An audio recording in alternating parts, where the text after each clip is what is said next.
Hey guys, it's Strange Figures here, and I'm back. I've been away for a while. I've had a lot of schoolwork to do. Year 10 is actually quite harder than I first anticipated. Now, what you're seeing is Moor Road. And don't worry, it's not this bare because we're selling it. I'm in the bedroom. As you can see, this is now in the bedroom with me. That is the back panel that should be attached on there and along the back there. So as you can see, a bit of track there for the back section. This is going to be on legs and stuff, but this is the state it's in now. There's the water tower still on there, but that's glued down. Things have been moved and taken away. And oh, I'm zoomed in fully zoomed on the camera. Sorry, I'm pleased with it. As you can see, it's in a lot better light up here. It always will be.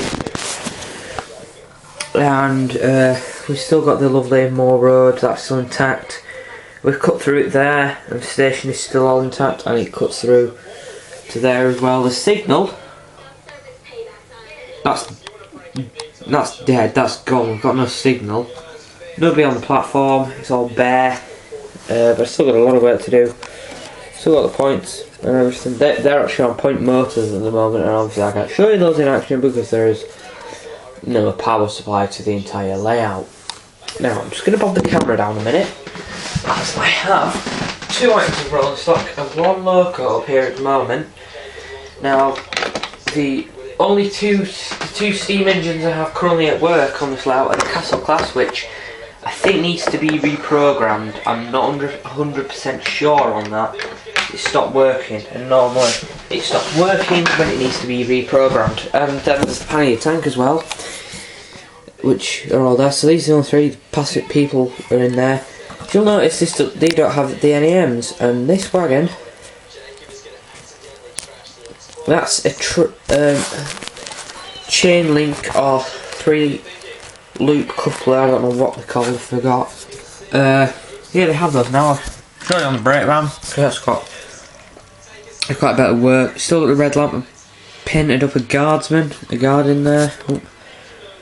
Slightly more weathered.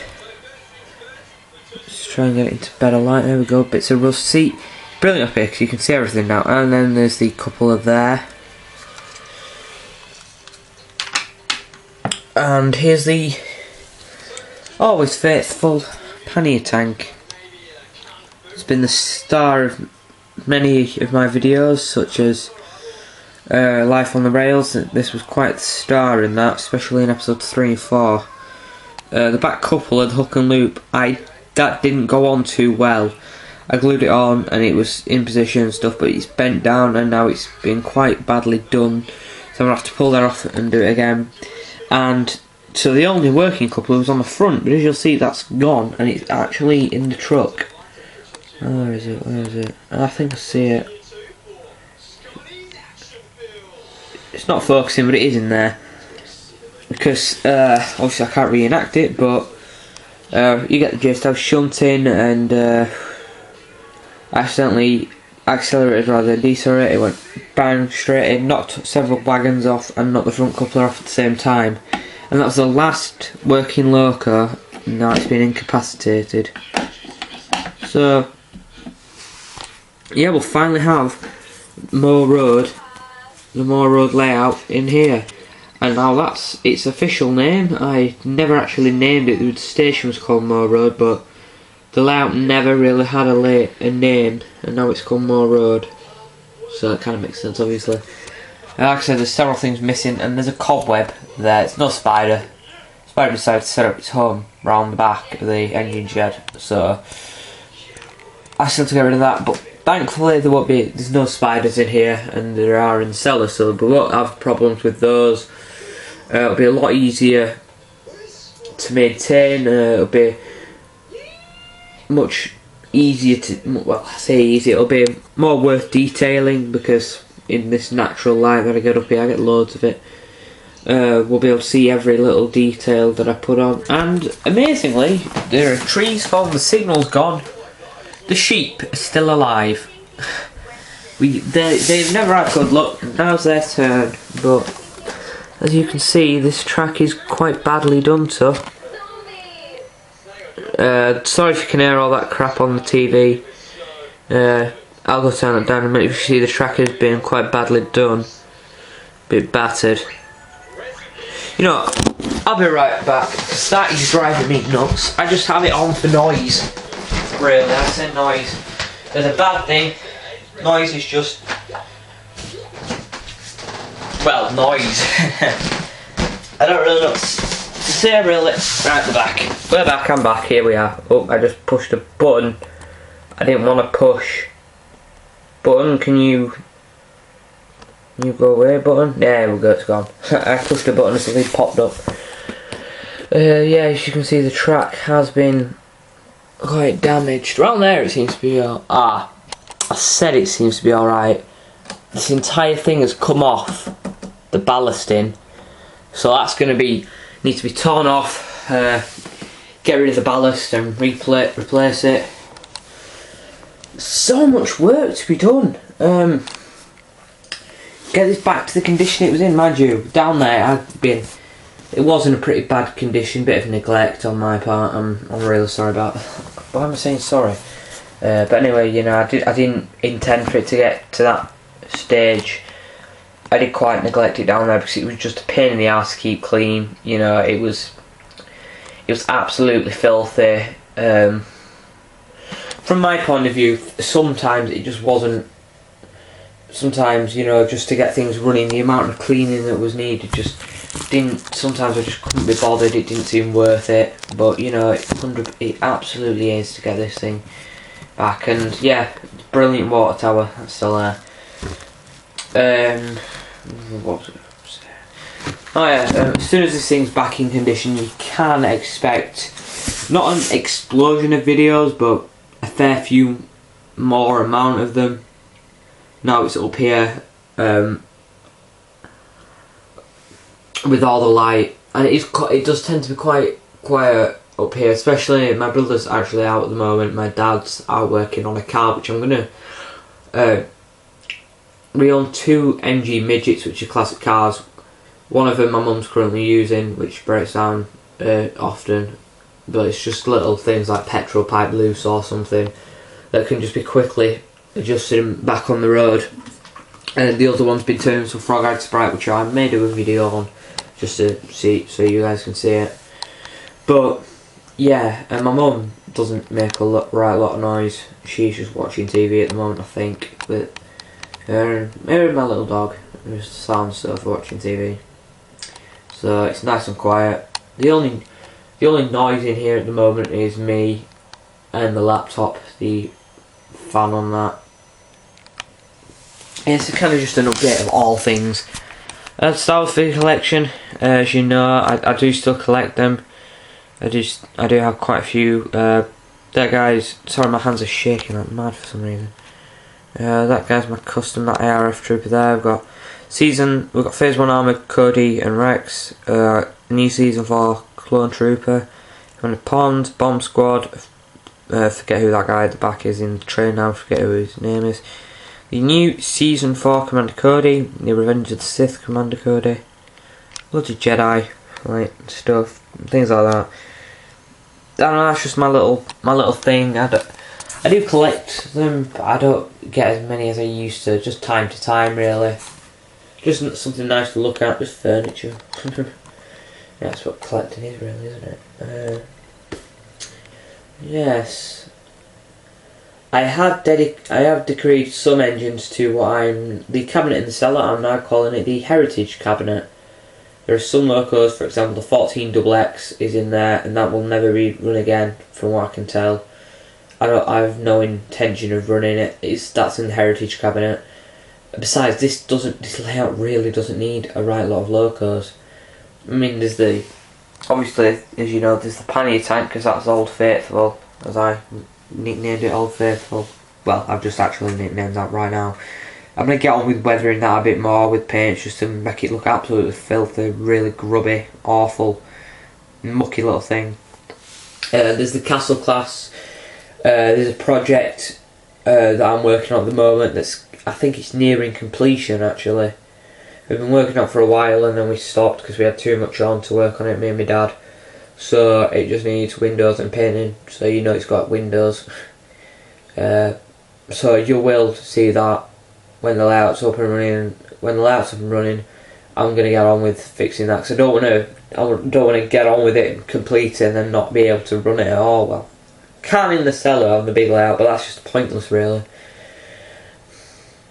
And then the other loco I'm gonna have is anonymous right now. If any of you just want to suggest locos you've seen in my videos, and just to let you know, the Terrier, that's been sold, that's gone, and the Great Western diesel rail car, that's gone. That was a really nice model, but that's gone. They were two of the first to be sold actually, so they're gone, so they're out of the question. If there's anybody who actually feels like voting, don't vote the Ginty. Sorry, not the Ginty, the J94. Do not vote that. That'd just be pointless because that's gone. A lot of stuff has gone, I'm afraid. Lots and lots of things. So yeah, really stuck for choice. I don't know. I'm just gonna let's just move the pannier tank into a better light. Oh, the sun's come out. You can see it a bit better. I don't know. I just want something for you guys to look at while I'm blabbering on. Move. There we go. So yeah, this whole thing's going to be preserved, this pannier. Oh, stayed for definite, this one. Seeing it's like you can see the detail better.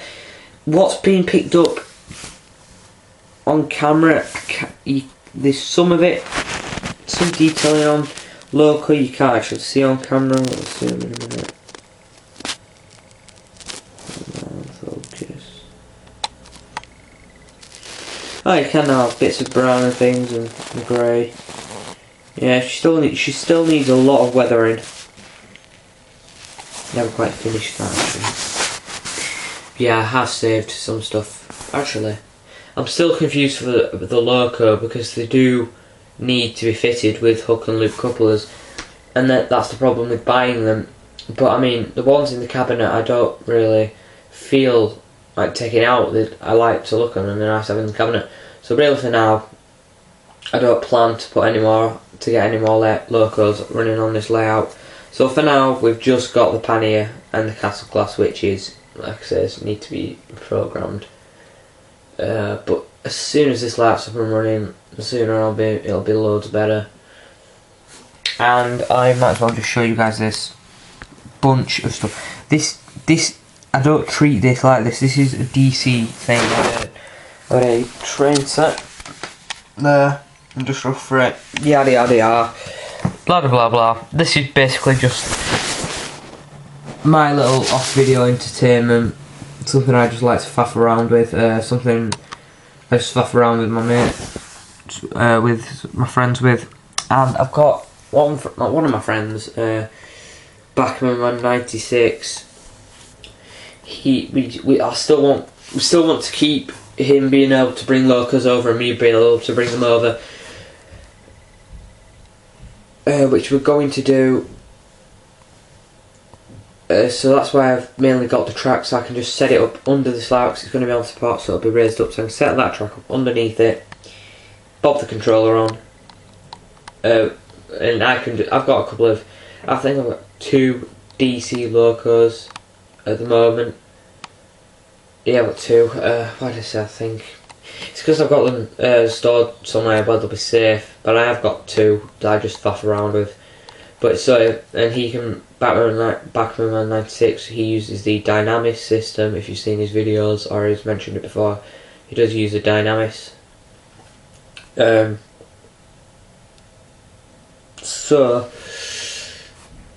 with that, he said, I spoke to him about it. It says there's the controller, the receiver box, transformer, and then 2 wires going to the track that he can easily bring over, and we can set up here with the DC on the bits of track I've got. We can set that up, and he can just run his locos. So we can still bring him around, still keep that going, because that's sort of a thing we do. He hasn't been around for a while actually. I have to see if he can come around, but yeah, I love a little pannier. I really do love this engine. I'll just pick her up for you. Oh, come on, just whatever, just raise her up. I don't know. You can see her all right. I really do love this engine. She is fantastic. Never let me down. Never. Always ran. They're just built to last, these things. So if if you want a 060 tank engine, buy a Pannier tank. That's if you've got steam railway. If it's BR, Great Western, or even if, I don't know, even if you're one of these people who models the London Transport, that can do a Pannier tank for that. So you should definitely consider buying one of these, because they are amazing. They are fantastic. I bought her second hand as well years ago when we still used DC in the cellar. That was quite a long time ago. Before I started YouTube, I think it must have been year 5 or 6 at primary school, that is. So I've had her a while, many years. She has lasted. Like I said, never let me down. I'm so proud of her. And this video is going on for 16 minutes and 22 seconds. This is gone for. And this is why I really like this camera, because there's on the little screen, the display, so it's got 99 minutes in brackets, so I think that's left to record. Sorry, I'm just rabbiting on, guys. I just feel like doing a video update on stuff. Yeah, I've got a lot of schoolwork to do. The Skyrim stuff on there, I just bobbed the camera and filmed the Xbox with the Xbox. I don't know why I did that, what possessed me to do it. I just felt like doing it, probably because I could. I did think about when I left high school and stuff, of getting some equipment and just recording it and stuff like that. It's just brilliant. Let's turn the camera on its side. That has no apparent effect. Look at the signal though. I mean, look at it. It's gone. It's dead, and the sheep are still alive, and the tunnel's there, and some trees have had to be ripped off for us to transport it. Because we had to cut it in half to get it up, and my dad said, "Yeah, we'll both have to carry it up," and then he just carries both halves himself, just like a man picks him up, and I'm just there, just like, what do you want me to do? Should I just sit here and wait, or should I bring some stuff up? So I just brought some stuff up. Oh, that failed.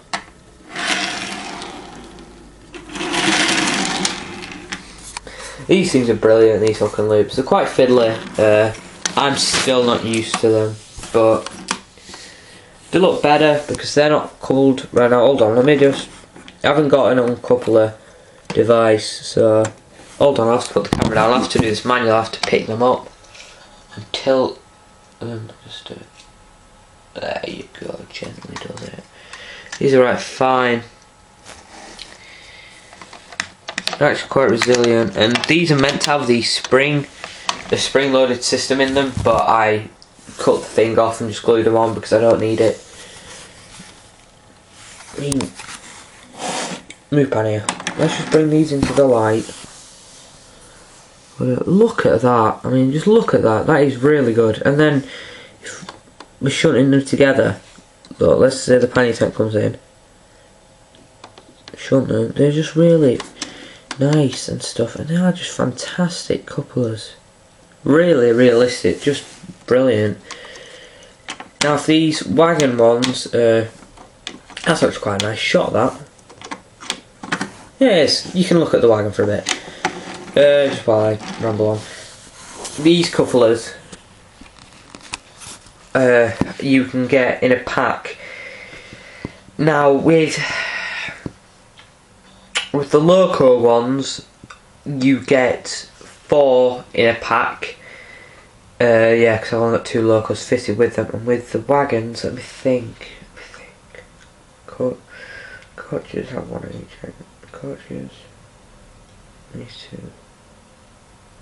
So these 2 are 4. Then the express coaches, which are in the cellar, which couplers both fell off, which I've got to refit again. I get some super glue. They have 1 at each end because I couldn't really afford to waste the couplers doing them both.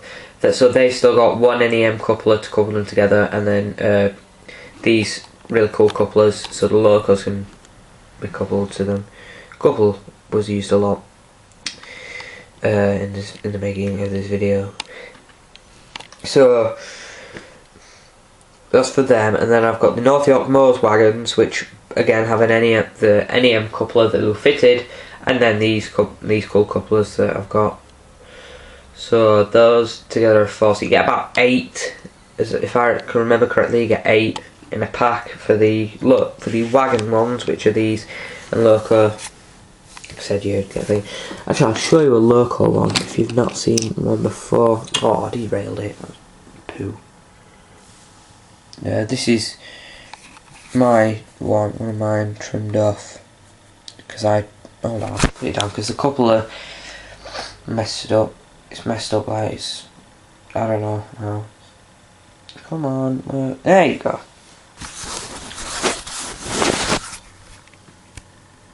This is a loco one. So that's the loco one. And that's the wagon one, which is just the chains. So they are well worth the money and the time and effort to be able to use and fit. But yes, they are worth it. If you're thinking of fitting them, don't do it unless you've got a secure layout like this. Well, I say this is secure, it's been bloody cut in half. Don't do it unless you've got a layout that's a permanent fixture like this, you know, that's been nailed down and ballasted and stuff. Don't do it unless you've got one of these. I mean, you can do it. I'm not saying you can't. I mean, do it if you want to. By all means, go ahead and do it because it's well worth it. But it's easier to do it with a secured layout because it's less likely to get damaged and stuff, rather than if you just have it set up on the floor like I did this lot. These are not going to work to their best ability. They'll just get knocked. I mean, this doesn't get knocked. I warn people when they come up. Yes, so I'm going to go now, guys, because I have just, if you see it that way, I've wasted 22 minutes of your life, and possibly mine. Well, not mine, because I enjoy making videos for you guys. That's why I started a YouTube channel. YouTube channel, Trains and Figures. And I'm gonna get back to Mail Roots. And if there's anyone out there who's a fan of Life on the Rails or Down a Train, I know HST Ben, if you're watching this, I know you liked Life on the Rails. And if there's anybody who'd love to see more episodes of that, I suppose I could just make a new series. Or I could start something completely new. What do you want to see? What would you like to see from this little pioneer? So, well for now, guys. So, I will see you next video. Peace out.